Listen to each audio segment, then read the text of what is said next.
வணக்கம். உங்கள் சமூக ஆர்வலர் டாக்டர் சி வெங்கடேசன் பேசுகிறேன். இப்போ பார்த்தீங்கன்னா சார், நிறைய இடத்துல தர்ம காரியம் வந்து நிறைய பேர் பண்ணிக்கிட்டு இருக்காங்க.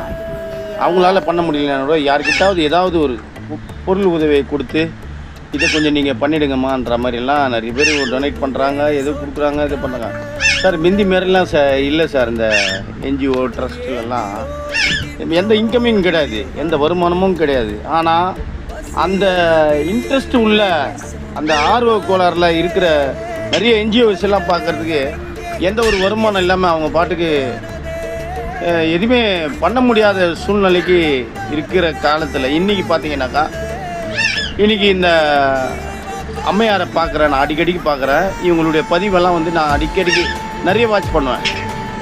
எதுவோ என்ன கிடைக்குதோ ஏது கிடைக்குதோ ஒரு 50-100 பேருக்கு வந்து நல்ல சாப்பாடு கொடுக்குறாங்க. அந்த சாப்பாடு எதுக்கு கொடுக்குறாங்கன்னு பார்த்தீங்கன்னாக்கா, அந்த சாப்பாடு கொடுக்குறதுல இந்த சாப்பாடு இல்லாமல் எவ்வளோ பேர் சார், சத்தியமாக சொல்கிறேன், ரொம்ப பேர் பசியிலெல்லாம் வாடுறாங்க. நிறைய இந்த லேபர்ஸு ரொம்ப சரக்கு அடித்து ஒரு மூலையில் தூங்கிட்டு நிறைய செத்து போகிறாங்க. அந்த மாதிரி இல்லாமல் கை கால் இல்லாதவங்க, முடியாதவங்க, ஏதோ யாராவது ஒரு ஏதாவது கொடுப்பாங்களோன்னு கையேந்திக்கிட்டே இருக்கிறவங்க, இந்த பிளாட்ஃபார்மில் இருக்கிறவங்க, ரோட்டு ஓரத்தில் இருக்க இந்த சிறு குழந்தைங்க, இந்த நிறைய இடத்துல வந்து பார்த்திங்கன்னாக்கா ரொம்ப இந்த பொம்மை செய்கிறவங்க, இந்த மாதிரிலாம் இருக்கிற இடத்துல போய்ட்டு இவங்க சர்வீஸ் பண்ணுறாங்க. அதை வந்துட்டு ரோட்டில் சாப்பாடு போடக்கூடாது, அவங்கள வேலைக்கு அனுப்புனாங்க கிளம்புனா, இதெல்லாம் சட்டத்திட்டம்லாம் அதெல்லாம் விட்டுருங்க. அதெல்லாம் வந்து தேவையில்லாது. இவங்க வந்து சாப்பாடு வந்து வியாபாரத்துக்காக வைக்கல, ஏதோ ஒரு புண்ணிய காரியம், அவங்களுடைய ஆத்மா திருப்தி ஆகணும்னு சொல்லிட்டு டெய்லி ஏதோ நல்லா அருமையாக அந்த சர்வீஸ் பண்ணிக்கிட்டு இருக்காங்க. ஏன் இதை நான் சொல்ல வரேனாக்கா, அவங்கள வந்து கொச்சப்படுத்துறதோ ஒரு இதுவாக பேசுறதோ அதெல்லாம் வேண்டாம். உங்களால் முடிஞ்சால் நீங்களும் அதேமாரி தர்மம் பண்ணுங்கள். தனியாக போய் தர்மம், இன்றைக்கி அன்னதானன்றது சாதாரண விஷயம் கிடையாது. யாரையாலும் வந்து ரொம்ப இந்த மாதிரி ஸ்டைன் எடுத்து பண்ணுறதில்ல. இதோ நான்லாம் வந்து என்ஜிஓ தான் நானும் வச்சுருக்கேன். ஹெல்ப் டீம் இந்தியா சேரிட்டபிள் ட்ரஸ்டினுடைய ஃபவுண்டர் பிரசிடென்ட் நான் தான். நானும் எவ்வளோ காரியங்கள்லாம் செஞ்சுருக்கேன். என்னுடைய ரெக்கார்டெல்லாம் வந்து ஜீர்ணிக்கவே முடியாது. ஒரே இடத்துல 10,000 பேருக்கு சாப்பாடு, எந்த நினைவும் கிடையாது. அந்த ஜாதி சம்மந்தப்பட்டது, சாமி சம்மந்தப்பட்டதெல்லாம் எதுவுமே இருக்காது.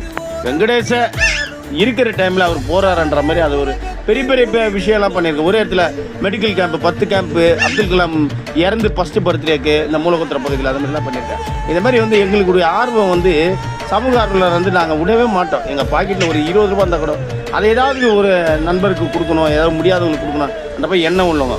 இந்த மாதிரி சர்வீஸ் பண்ணுறவங்கள வந்து நீங்கள் பார்க்குறவங்க வந்து ஒரு ஏழதனமெல்லாம் பேசாதீங்க. உங்களால் முடிஞ்சால் சர்வீஸ் பண்ணுங்கள்.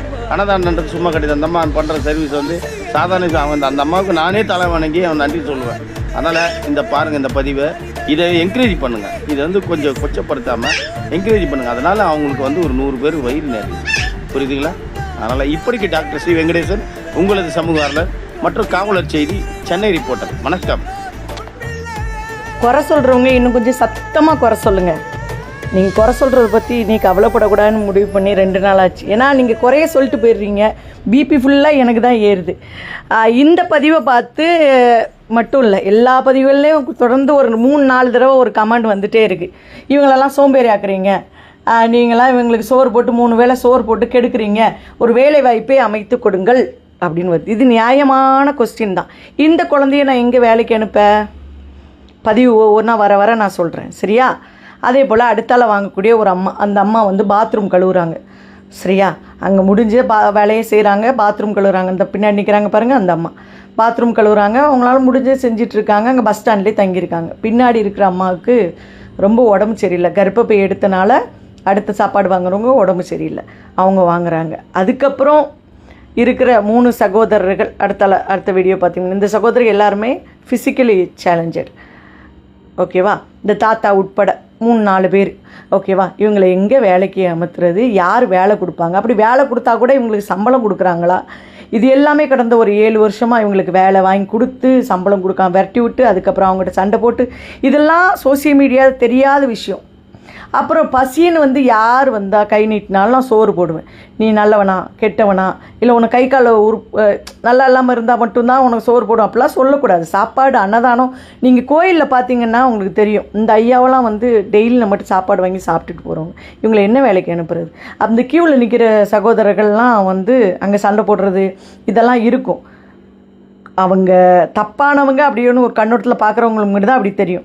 இந்த அம்மாலாம் கார்ப்பரேஷனில் உள்ள வேலை பார்க்குறேன், பெருக்கிற வேலை. இந்த அம்மாவை நான் எங்கே வேலைக்கு அனுப்புறது? இப்போ பார்க்குற அம்மாவை